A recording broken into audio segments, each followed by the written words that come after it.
আমাদের সারের যে দাম, এই দাম হিসেবে আমাদের হবে না, লস হয়ে যাবে। কিন্তু আমরা যদি দেখি যে আড়তদার তো আমরা দেখেছি যে আড়তদারের কিছু আড়তদারের বার্তা অনুযায়ী বুঝতে পারছি কৃষকের কখনো লস চায় না। না, চায় না। ঠিক তাই না? বাজার আমদানি তারা কি করবো? আচ্ছা আচ্ছা আচ্ছা। বাজার যদি আমদানি হয়, বাজার যদি কমে, তাদের তো কোনো হাত থাকে না, তাদের কিছু হাত নাই। না, তারা ইচ্ছা করে কমায় দেয়? না না না না, নাকি ইচ্ছা করে সিন্ডিকেটকে দাম বাড়ায় দেয়? তাও না। তাও না? না। আপনি শিওর? আমি শিওর। তার মানে আড়তদারের ভিতরে কোনো ঝামেলা না নেই? না না। তো ঝামেলাটা কোথায় একটু জানান। ঝামেলাটা আমদানি বেশি হয়ে গেলে তারা দাম কমে যায়, আমদানি কম হলে দাম বেড়ে যায়, এই হলো বিষয়। মূল ঝামেলা আছে এখানে।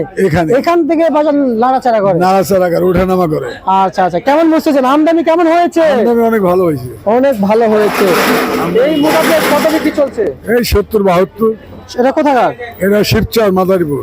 শিবচর মাদারীপুর। জি জি। এই আউটটা, এই আউটটা কমছে। এই যে কাটা চলছে, কাটা এটা একই জায়গা শিবচরে। এটা কত চলছে? এটা তো ছোট মানে। ওই 70 টাকা। 70 টাকা। আর এটা এটা এটা ওটা হলো পাবনার মাল। কত চলছে? ওটা 70 টাকা আছে। 70 টাকাটা বিক্রি চলছে না? জি।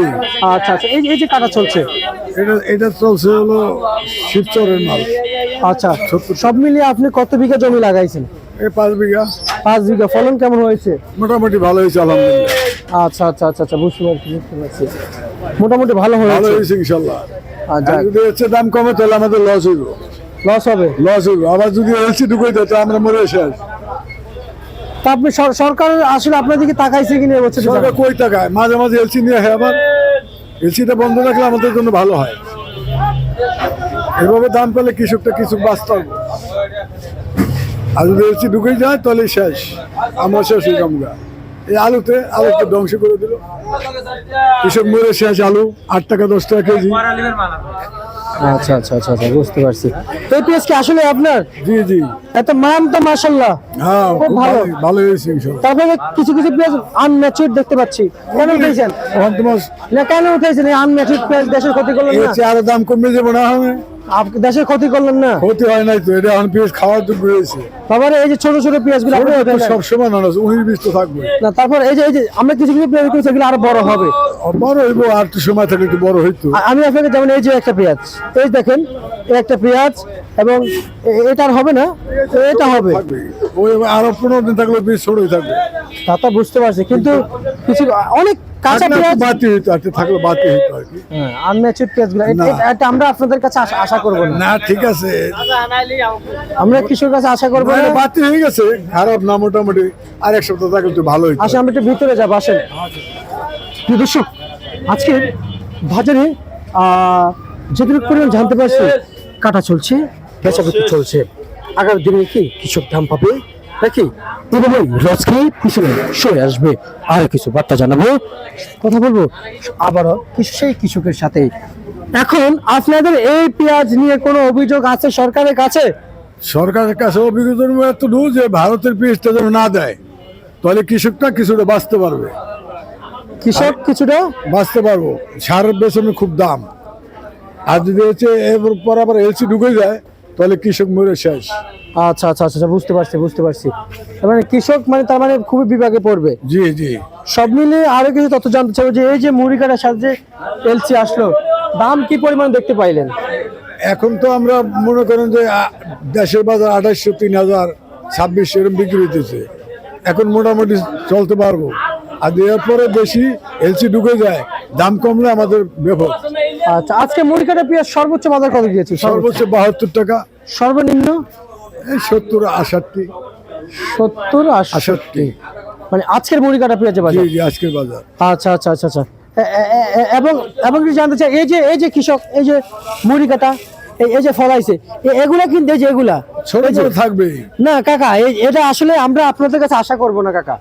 ওইটা তো আসলে আপনারা দেখেন ছোট, ওটা আরো 15 দিন থাকলে ওরকমই থাকবে, কিন্তু ওটা আর বড় হবে না, বড় হবে বাতি হয়ে গেছে। আচ্ছা, এই যে সাদা, এটা তার বড় হবে। ওটা সাদা, ওটা হয়তো আর 1 সপ্তাহ থাকলে লাল হইতো। এই যে সাদা অনেক পেঁয়াজ আছে, এই যে আনম্যাচুরড পেঁয়াজ, ওইগুলি ভয়ের কারণে উঠে এলাইতেছে। ভয়ের কারণে, ভয়টা শুধু এলসি, আরো এলসি যদি এসে আবার এই জন্য ভয় তো উঠাইতেছে। আচ্ছা, আর কোনো কারণ নাই? না, আর কোনো কারণ নাই। না হলে কি জমিতে থাকতো? আর কদিন পরে উঠাইতো। এটা তো আপনাদের লস হচ্ছে। লস এখন আমরা তো ভয়তে বিক্রি করতে আছি, কি করবো? তাই না? আপনাদের লস হচ্ছে, কৃষকেরও যেমন দেশেরও ক্ষতি হচ্ছে। যেমন আজকে আমি আপনাকে হাতে নাতে একটু প্রমাণ দেখাই, আসেন। এই পেঁয়াজটা আসেন, এটা আসেন, এই যে এখানে কিন্তু পাল্লা আছে, এই যে পেঁয়াজ, এখানে কিন্তু আছে 20 পয়েন্ট, এটা কিন্তু কোনো গ্রাম উঠে নাই, 100 গ্রাম উঠে নাই। আর এই পেঁয়াজে দেখেন কত গ্রাম আছে, এটা কিন্তু আনম্যাচিউরড, এই যে 20 পয়েন্ট যাচ্ছে না, এখানে কিন্তু 10 পয়েন্ট আগের উঠানো আছে। আমরা যদি বলি, আচ্ছা আমরা যদি 10 পয়েন্ট কাটা দিই, আচ্ছা আমরা হচ্ছে সকল পেঁয়াজ পর্যবেক্ষণ করে দেখাচ্ছি আসলে আছে কৃষক আসলে কি ক্ষতিটা না, করছেন, আপনি কি আর যেটা বলছেন, কৃষক যে কি ক্ষতির মুখে পড়ছেন সেটা কৃষক নিজে জানেন। এখানে কিন্তু 0 আছে, দেখেন এই পেঁয়াজটা কোনো ওজন হচ্ছে না, মানে এটা কোনো ওজন হচ্ছে না। আর আর এটা দেই, এই যে এটা হচ্ছে না, এটা হচ্ছে না। আমরা যদি বলি, তারপরে আপনার যদি বলি এটা কিন্তু আর বড় হবে না, এটা শুধু লাল হবে, এটা কিন্তু আর বড় হবে, এই যে এটা হয়তো একটু হইলো, কিন্তু ওই যে আশঙ্কা ওইটাই যে এলসিতে ঢুকে দামের কারণে ওদের- কিন্তু এটা তো এই যে ধরেন না, এখন এক বস্তাতে 100 কেজি উঠাইছেন, জি তখন এক বস্তাতে 140 কেজি কিংবা সব একটু মিলে বাড়তো, একটু বাড়তো। একটু বাড়তো, একটু বাড়তো। আপনার লাভ হইতো না? লাভ হইলে আপনারা যে আবার দাম এলসি ঢুকে যেত, সরকার তো বলে না এলসি ঢুকবে না, তোমরা পরে দাও, তাড়াহুড়ো করো না, এমন তো কথা বলে না আমাদের। রসুন লাগাইছেন? রসুন তোমার ছোট হয় নাই। আচ্ছা, মার্কেটে কি পরিমাণ দাম দেখতে পাচ্ছেন? রসুন তো অনেক কেউ নেয় না, হাই হাই কি কোন, রসুন তো কেউ নেয় না, 30টা 40টা 35টা কেজি কি কোন, হাই হাই রসুন কেউ নেয় না, অখাদ্য আলুর মতো। কেন কেন? আমি 20 লাখ টাকার আলু রাখছি, 20 লাখ টাকা দৌড়েই মাই, 400 টাকা 370 টাকা দিছি রংপুরে কলেস্টোর ভাড়া, আচ্ছা আচ্ছা 370 টাকা কলেস্টোর ভাড়া দিছি। এই যে আলু আলু আলু তো হ্যাঁ 300, এই আড়তেই দিছি 370 টাকা কলেস্টোর ভাড়া দিছি রংপুর আলু। এখানে আনছি 23,000 টাকা গাড়ি ভাড়া দা, 2 গাড়ি আলু আনছি, আবার গাড়ি ভাড়ার টাকা দিব না। আচ্ছা আচ্ছা আচ্ছা আচ্ছা, আমি তো আজকে কি দাম আছে কি বলবেন কাকা? আলু এখন বেচতেছে নতুন আলু 14 টাকা 13 টাকা 15 টাকা, আর পুরাতন? আর পুরাতন কেউ নেয় না, 8 টাকা 9 টাকা কেজি। আচ্ছা আচ্ছা, রসুন রসুন রসুন বেশি একটু বলুন। রসুন পাইকারি 40 30।